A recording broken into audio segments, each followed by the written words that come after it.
Q's LinkedIn Live series, Emotional Intelligence for Your Everyday Life.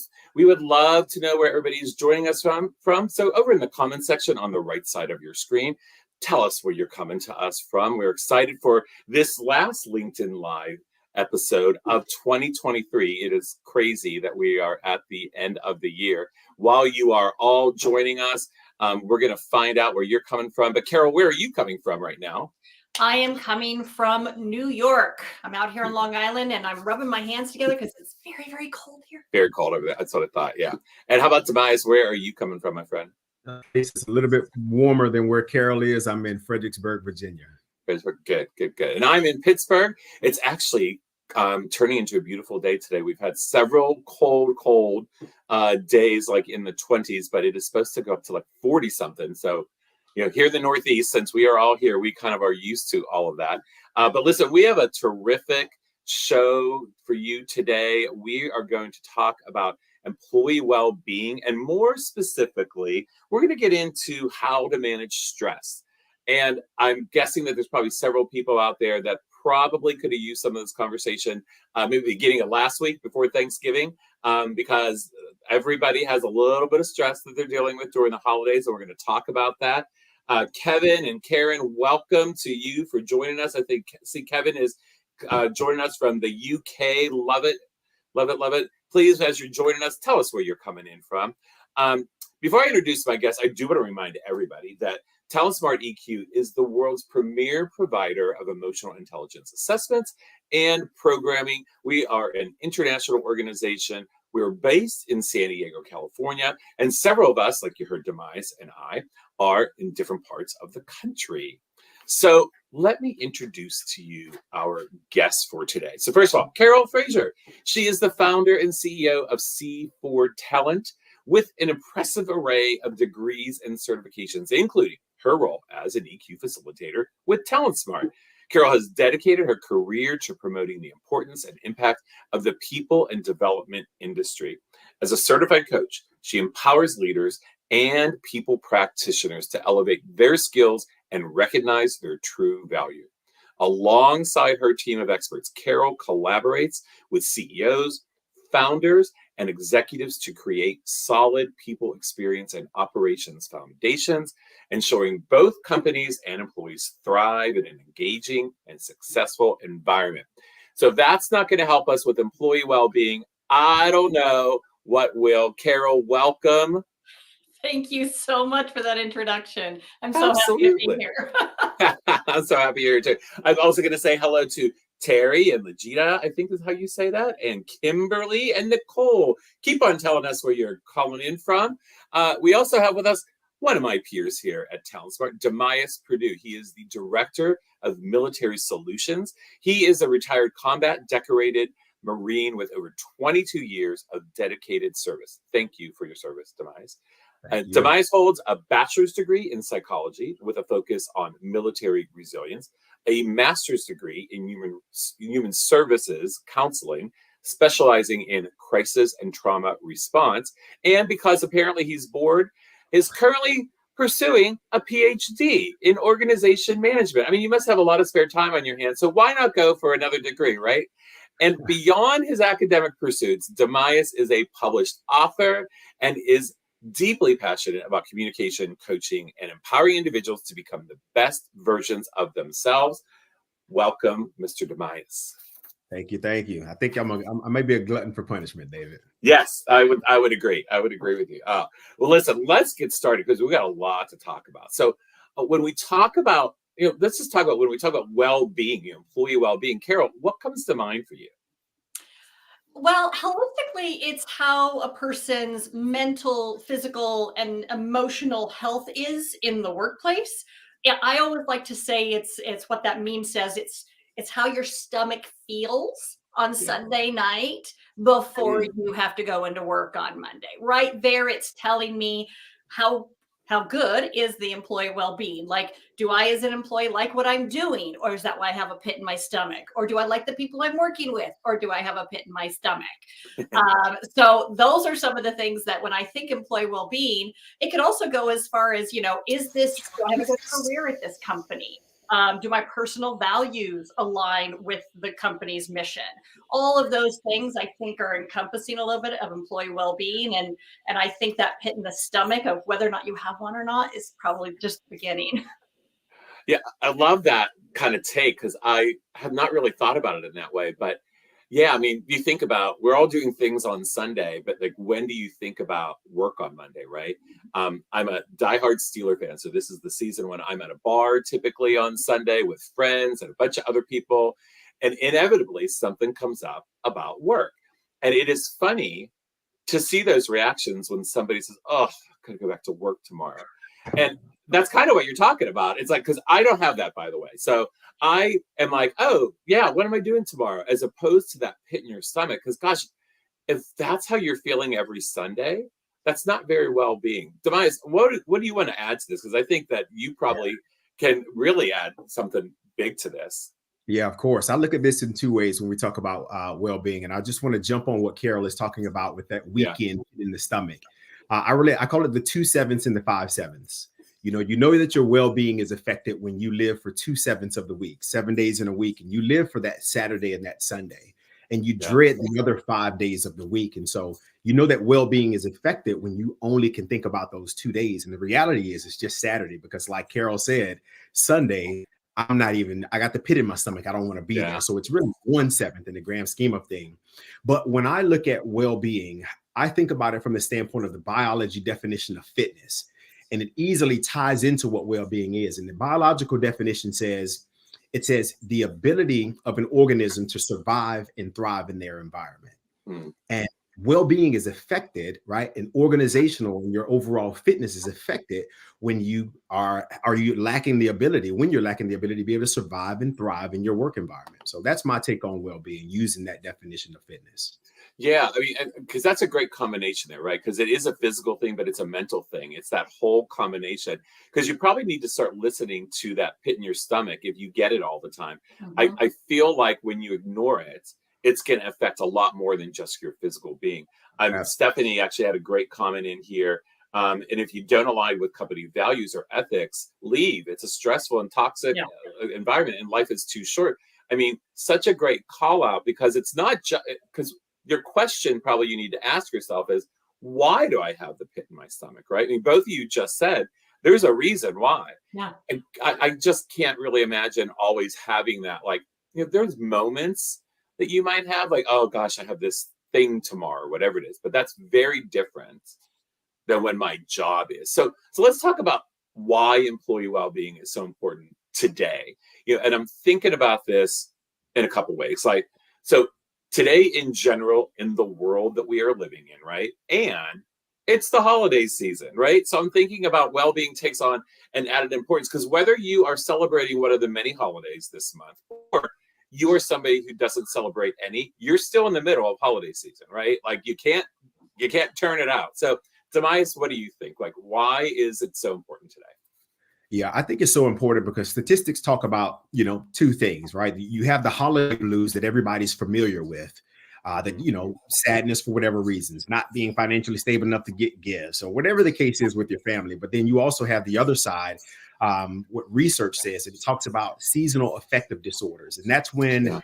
the sun is not shining as much throughout the year. And so depressive states tend to enter. And there are a few things that need to happen to be able to help a person out to be able to cope with, whether it's the seasonal affective disorder or if Mhm. it's traditional holiday blues, and a few of those things would be the level of physical fitness that a person maintains. Getting up in the morning, getting some fresh vitamin D first thing in the morning, especially when the sun isn't shining as much. Yeah. And those things lead directly into a person's mental and emotional resilience. Your ability to bend and not break, stretch and not snap during this holiday season. And I think more importantly, other than taking care of that physical body and that mental, emotional body, I think it's important for people to lean on the social connectedness because as human beings, we're social creatures and we crave that. And you find that during this time of year, whether you're with people or not, that's the thing that really helps your overall emotional fitness. And so I would look at those three things when we talk about it, considering seasonal affective disorder and holiday blues, taking care of that physical body, the mental and emotional body, and staying socially connected. Yeah, thank you for that. Carol, why don't we kind of look at it in also adding in the managing stress. I mean, you work with a variety of clients, right? Different makeups. So why are we seeing stress so elevated in the workplace, these days? Well, I think it's everyone's a bit overwhelmed, right, with what's Mhm. being expected of us as individuals. Of course, people might be asking themselves, is my job going to be taken over by AI? With the economy, as Demise has said, with the economy the way that it is, will I get a raise to help to pay for the increased expenses? I think when we take a broader look at what's happening politically, how can that affect my future?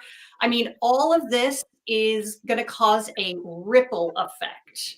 So what's happening at home versus what's happening at work, we need to understand that the workplace is going to need to be more cognizant of what is happening outside of the workplace and what that brings in to the workplace. We spend a third, 40% of our time in our lives at work. So it's impossible not to bring all of those emotions to work. And we have to just remember that the onus not only kind of falls on the individual to manage their emotions, but also on the leaders to better understand and manage those emotions and stresses. So it's a lot overall these days. Well, that's so true. I think you make a great point that we can't really ignore what's going on in the outside world because that's our life. That's everybody's life. Whether you are somehow involved with it or if you are hearing and listening to the news or you're hearing your family and friends talk about some of these different things. And there's multiple things, like you said, that are actually going on. And I do think that the onus is on that leader to at least have that awareness of what's going on with their people, both what's going on outside, what might my people be having a challenge with, and let's not ignore it just because we're at work, because that is what might be making our people not have a very good well-being. So Demise, you also work with a lot of clients. I mean, here at Talent Smart, you're facilitating programs both with military clients but also with a number of other corporate. What are you seeing as well out there when it comes to stress? Yeah.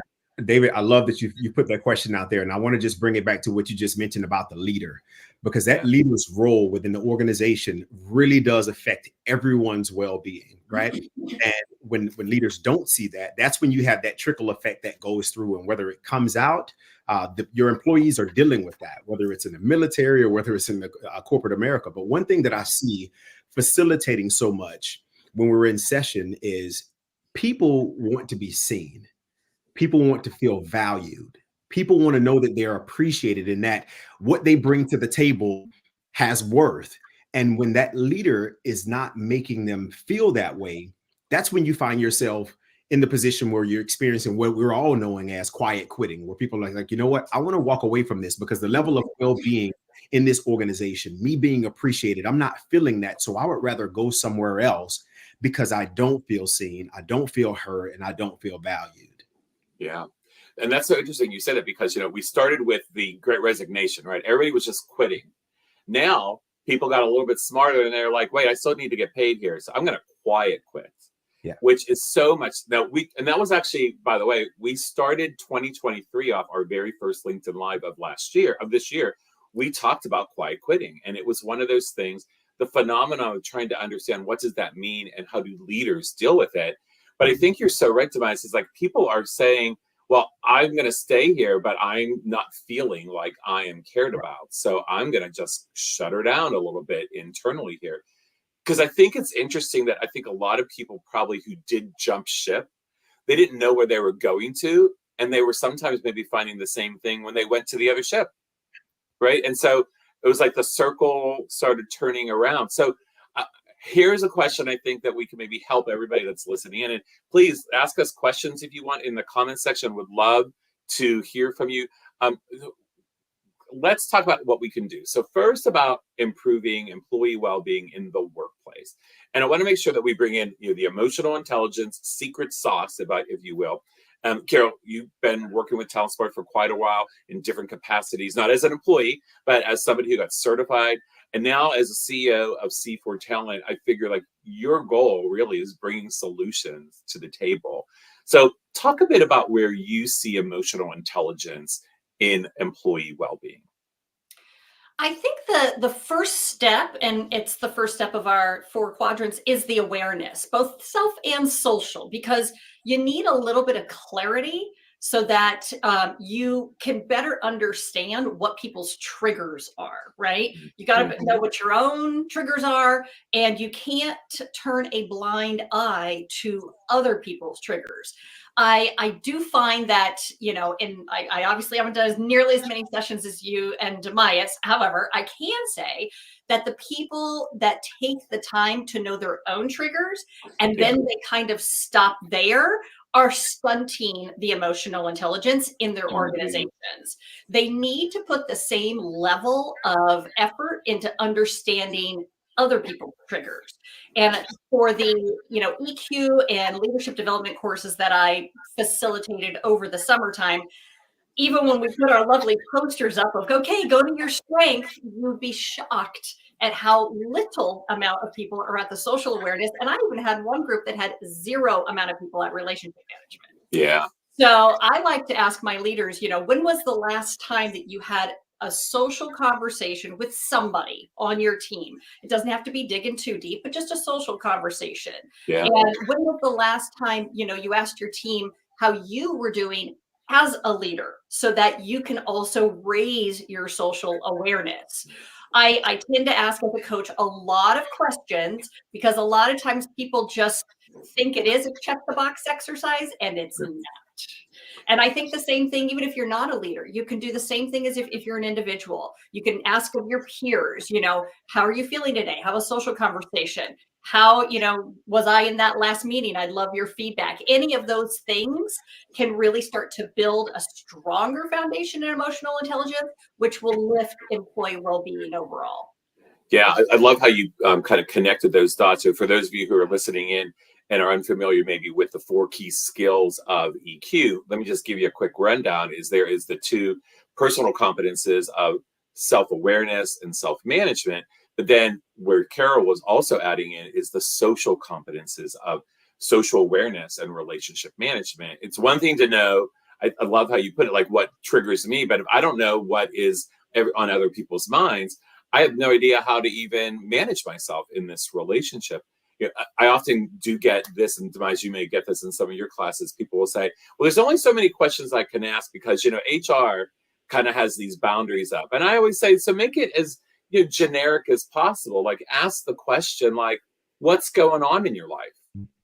Like that, I'm not intruding in anything. And if you want to share, like I'm a talker, man. So if you get me comfortable, I'll tell you everything. And then you're going to probably be like, I don't really have any more time to hear you, David.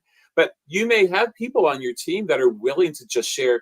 That's such a general question, but it's that social awareness that will allow you to maybe hear something that you were completely unaware of. And it might be just that innocent chat. I think part of our challenge right now, and Device, I want to get to you to talk about the stress factor in a second here, but one of our challenges, we're still reeling from, yes, I'm going to say it, the pandemic, because we weren't in person for so long. We'd always been in person, right?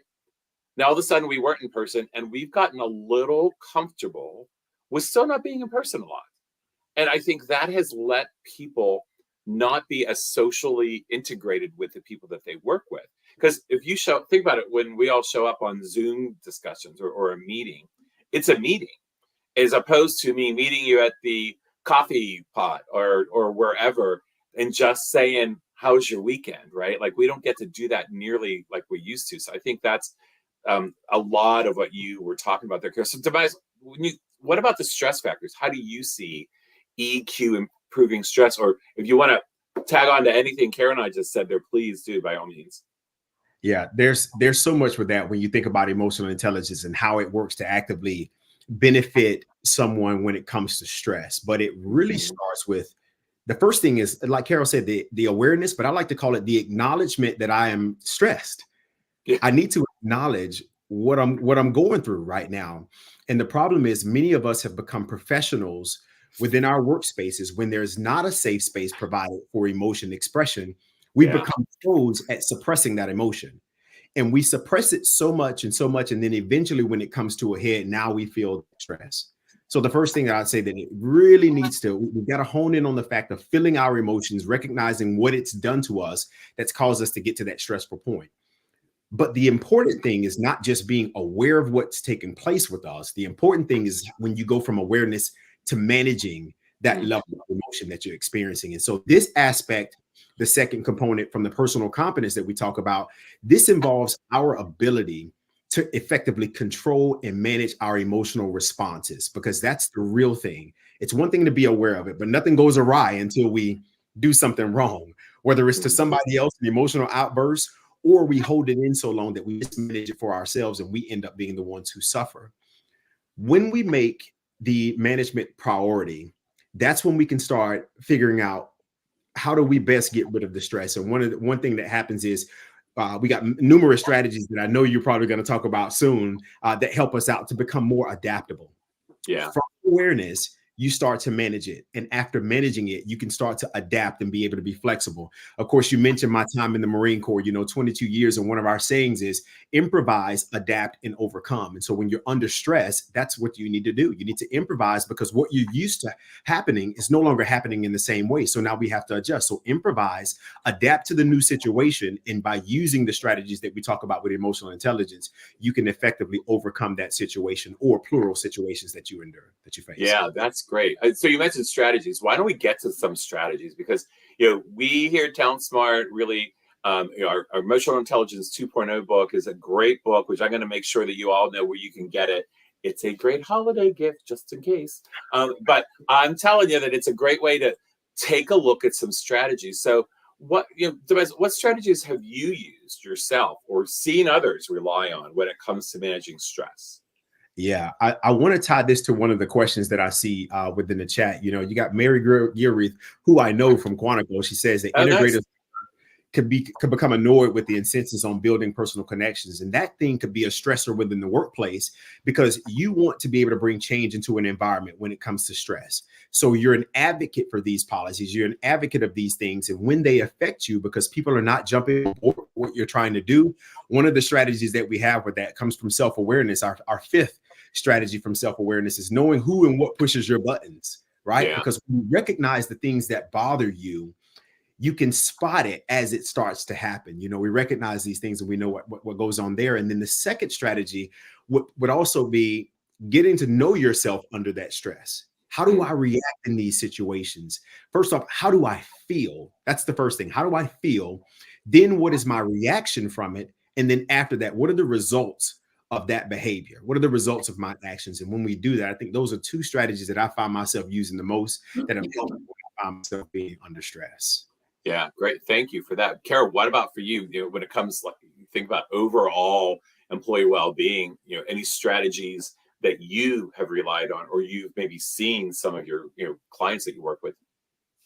Yeah, the EQ strategy that I've been really leaning into, especially with my coaching clients, is to take control of your self-talk. Mhm. Because it's important to acknowledge that feeling overwhelmed doesn't mean you aren't accomplished.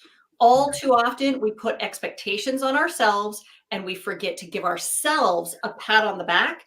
So, as we complete each one of these little steps along of our journey, we have to make sure that we're recognizing what we're doing. Because without actually taking a breath, Demise is saying, let's better understand, but then let's also give ourselves some grace. Grace is something that I think a lot of people tend to give others, but sometimes they forget to look and see who gave me grace Yeah. today, right? So that kind of goes to the focus on your freedoms rather than your limitations. Try to really see, oh, that person was wonderful to me, or there was an opportunity there, as opposed to that person said something bad to me. It's more of a, where am I going to adjust or learn from that interaction today?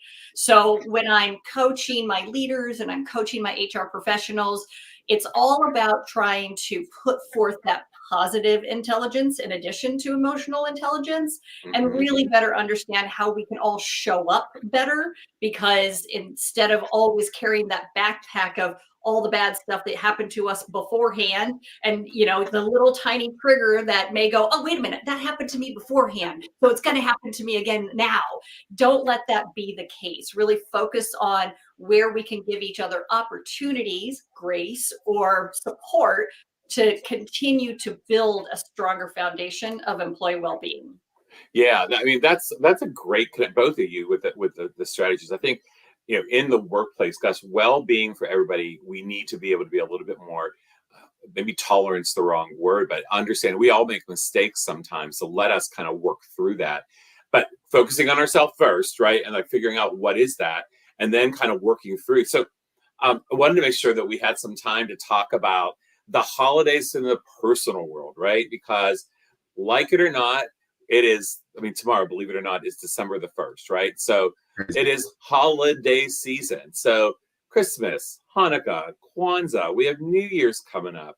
And some people are like, I don't celebrate any of them, but you can't go anywhere, like I said earlier, without you being in a store or at Starbucks or just walking down the street, that you're in the middle of it. So I just wonder how we help individuals manage stress at the holidays out of work, because it's one thing to deal with it at work, but then many people they save their PTO for like December, and they're taking off and they're thinking to themselves, oh, this is going to be great. I'm going to be hanging out with the family for like 2 weeks. And like 2 days in, it's like, what did I do? Like, why am I still home? And I mean, we love everybody, but we have this opportunity sometimes. So uh, I ask us just like to think about what strategies would each of you share that might help us in the personal world. So Carol, for you, what what have you used? What have you suggested to people that are not in the business world, that we're talking about at home, when you're going over to somebody's house for Christmas Eve dinner, and Uncle Howard is going to be there, and you're like, I only see him on Christmas Eve, and it's always a nightmare. So how do we get out of that mindset? Give us some strategies. Well, with my family, and then of course the people who I coach, I really try to focus on leaning into the values of being real and honest, right? With yourself and Yeah. with them. Because when we get together with these multi generations, there are so many different perspectives about everything that's going on. That's all coming to one table, right? And not every conversation actually merits you getting engaged in the topic. Yeah. So, one of the things that I try to, and even with my teenagers, watch the body language and practice the art of listening. That's part of the social awareness strategies. Mhm. We have trained my teenagers that when mom is feeling stressed, look at what's happening to her and just kind of maybe take a moment to take it all in, and then think about how you would want to maybe continue the conversation or not continue the conversation. Because what we're trying to do is teach people that there are alternative ways to address a stressful situation. And sometimes Mhm. that alternative way is don't engage. Because when I think about, I did an exercise. So I had been working on my personal values over this last couple of months. And I had one of my coaches kind of draw the curtain back on me and said, do you realize that all your values are trauma based? And I was like, holy macaroni. So when I had to think around, okay, what are my aspirational values? I was able to glean what that looked like. And then I shared it with my family. I shared it with my sister, Mm. husband, and my cousins and my nieces. And it was a very interesting conversation, because at that moment, they all got involved into, what are my values, right? And it all of a sudden turned what usually was a maybe stressful, cantankerous interaction of, you remember when we did this? You remember when we did that? And we all remember a little differently. This was able to like do a group growth almost. Yeah. And it also gave everybody a whole lot more awareness and clarity about what was other people's values. Therefore, what do you think the triggers might be? because if that's Mhm. they're probably going to be triggered if something's not aligned with their value. So that is just something that I've done in my family, and I try to coach people to do as well. Well, I love the whole values piece because that self-awareness piece, right? And you're so right. Often I find people don't even know what they stand for themselves. And when I ask that question, people a lot of times will go to work right away, right? And they will say, "Well, here's what here, never be late, blah, blah, blah, these things that are great for work." But then when you ask them, "What are some of your personal values?" There's a little bit of a stump there because we sometimes, I think, going back to what you said, haven't given ourselves grace that we're allowed to have personal values. And that is why I think we hear about the blow ups that happen at family functions, right? Is if Uncle Howard, like I mentioned earlier, is the one who always sets me up, is there a value that he's intruding on that maybe I can't have him stop, but I know that it's something that does trigger me. So I think I love that. That's a great way. You could almost go around the table and say, "So what do you stand for?" Right? Like, Yeah. I mean, you always do that. What are you thankful for? But yeah, you yeah. did something that was like a level beyond that. And, if you happen to be, like you, David, the one with the high EQ in your family, remember, we are inherently social learners. So Mhm. we learn through new behaviors and attitudes and observing others in a social environment.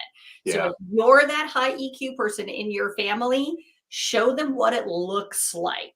Mhm. Eventually, people will learn. At the very least, you might be planting a seed that they're going to be able to grow from. Yeah, that's a great call. I love that. Tobias, what about you? Yeah, Carol mentioned something earlier about whether we need to engage or not. Yeah. And that stood out to me because when I teach teams emotional intelligence, there's something that we talk about when we say knowing when to engage, when not to engage, and how. Mm. That's important. It's important to know when I should and when not, because sometimes it's just not beneficial, right? And So how, true. if we make that decision to be able to do it. But I think earlier was mentioned about self-talk, and you can't stress how important that is when it comes to it, because your self-talk is the narrative that you create for the situation that you're in. And if your self-talk is positive in nature, then it'll yield a positive result. But if your self-talk is negative, yeah, Uncle Howard, I know he really bothers me. And right when this situation happens, you're going to blow up. And the situation is not Yeah. going to be beneficial. But here's the other thing. David, you mentioned people save their PTO. They save it for the holiday season. Then they get so busy that they get stressed out. And then one of the reasons why they get stressed out is because they're always thinking about doing something. We're human Mhm. beings. But as of lately, because we're always doing something, I say we're not even human beings, we're human doings because we're always doing something. We're preparing for the trip. We're coming back from the trip. We're getting ready, the kids ready for school. We're trying to figure out the finances. We're trying to figure out the relationship. And so we're always doing something. And the strategy that I have for everyone comes from social awareness, and it's just living in the moment. Hmm. Stop doing so much and let's just take a second. Stop being human doings and let's just be. Take a second and just breathe. When you find yourself getting in that position where you're stressed out, we always talk about diaphragmatic breathing and the benefits associated with it. So taking that deep breath is not just about something that's cliche and just a saying, but there's data that says if you just slow down, take that deep breath, and how it betters you. So live in that moment, appreciate what you're experiencing, the good, the bad, and the indifferent, because that's the reason why you saved up your PTO anyway. So you might as well. That's right.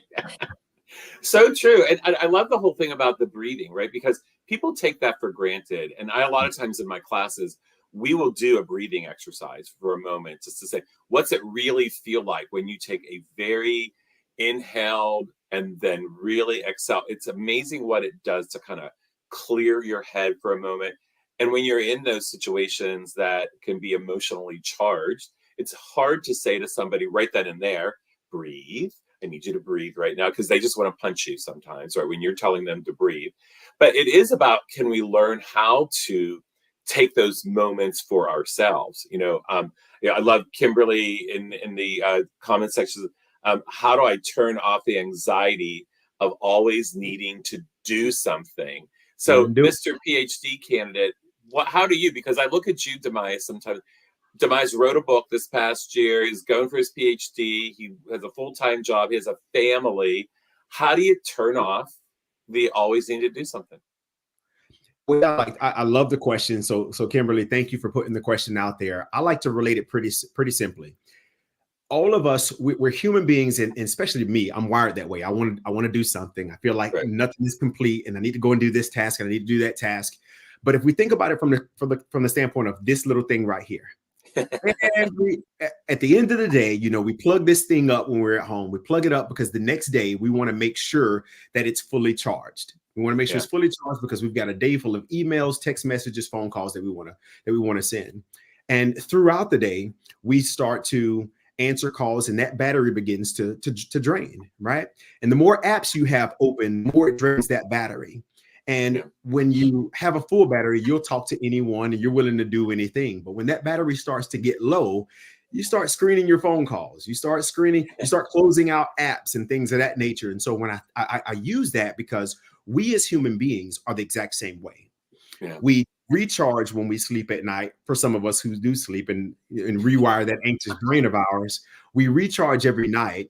And when we get up the next day, when we're thinking about things, we have to remember, like, these are the things that are draining our mental, physical, and our emotional batteries. Yeah. So my message for Kim would be, how do you turn off the anxiety of always needing to do something? I would say that I would start my day or actually the evening before, and I would make my priorities list. I would write out the things that are important to me and the things that I know need to get done. And I would focus on just those things for that day. Because when I do that, I'm giving myself that grace, and I'm not wearing out that battery throughout the day, feeling I have to accomplish everything. So write that top priorities list, do the top 5, and those other 5 that you want to do, close the apps, close out the apps, and save your battery. That's my recommendation.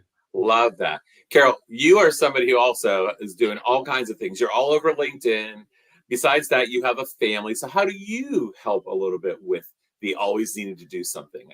I'm sure you have advice. I was hoping that I'd be able to chime in here. Kimberly, you're getting a whole lot of love today. So, the one thing that I started doing this year is what I am doing going to meet what my goals are? And am I doing it in alignment with my values? Sometimes we do things because we're wired that way, right? That's how our human design is. And we have to sometimes ask ourselves, if I do this, do I really want to do this? Or am I doing it because I feel like I have to do it? And if you just stopped for a minute and self-reflected and said, I know I'm supposed to feel busy, but I don't want to do that. You know what? You probably shouldn't do it. Your body's telling you, don't do it, right?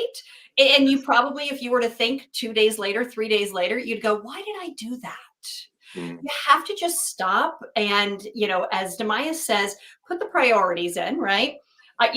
Think about the big 3 that you want to accomplish. That's it. And what are you doing when you're keeping busy is going to lean into accomplishing those 3 things for the day. One of the things the 3 of us I want to bring up here that we kind of chatted about is, remember, you don't know everything. You can't remember everything. For years of L&D, you're only going to remember 30% of what you learned when you left that conference or that workshop. When I think about teaching people to prioritize, I always say, okay, give me the 3 things. What are the top 3 things you want to do or accomplish?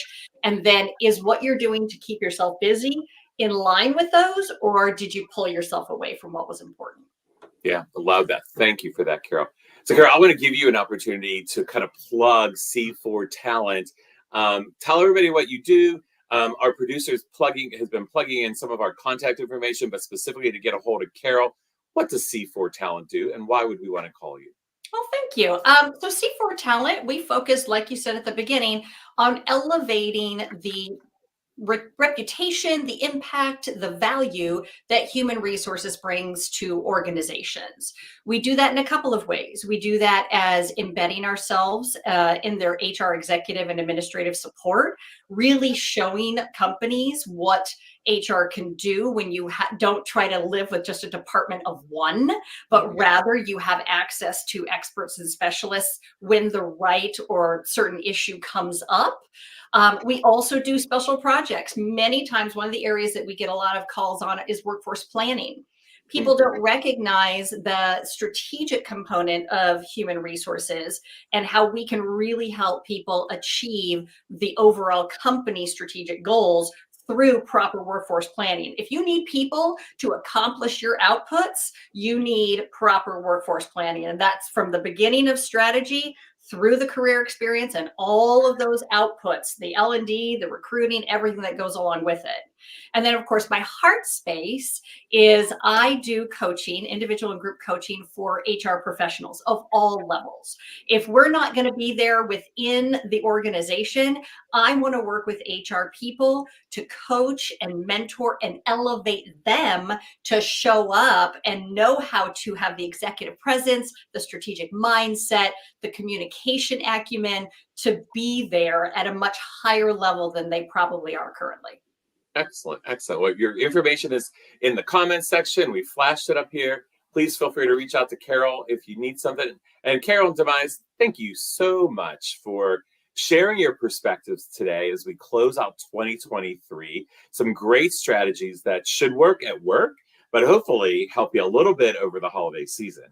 I do want to remind everybody who's tuned in today or watching the recording of this, that if any of the discussion is making you think about how do I get some emotional intelligence information for my organization, our information is in the comments section as well. You can get to our website, you can take a look to see what we've got to offer before you even have a conversation. We are a global organization, so we'd love to be a part of your solution. Also, I mentioned before, great gifts for the year, 2 great books, Emotional Intelligence 2.0, which has been around for, I believe it is now 12 years, and it is one of the best-selling books out there for business people. And our newest arrival is Emotional Intelligence Habits. Just came out in September. It is a deeper look at what you can do to help your emotional intelligence as well. We will be back not until January the 4th. We're going to kick off the year with a little bit of an upscale of this particular show of emotional intelligence for your everyday life. Every quarter, we're going to have a main topic that we're going to be focusing on. The first quarter of 2024, we're talking about how to build better engagement within your organization. And in January, on the 4th, please come back and join me here. We're going to specifically be talking about how to increase motivation in your teams. It should be great. I have a couple of great guests lined up. But in the meantime, want to wish you, your families, a fabulous holiday season. Thank you all so much for your incredible support throughout 2023, for joining us live, watching the repeats of our show on LinkedIn or Facebook or YouTube as well. It's been a great season for us. And just remember, everybody, EQ is for your everyday life. We'll see you the next time.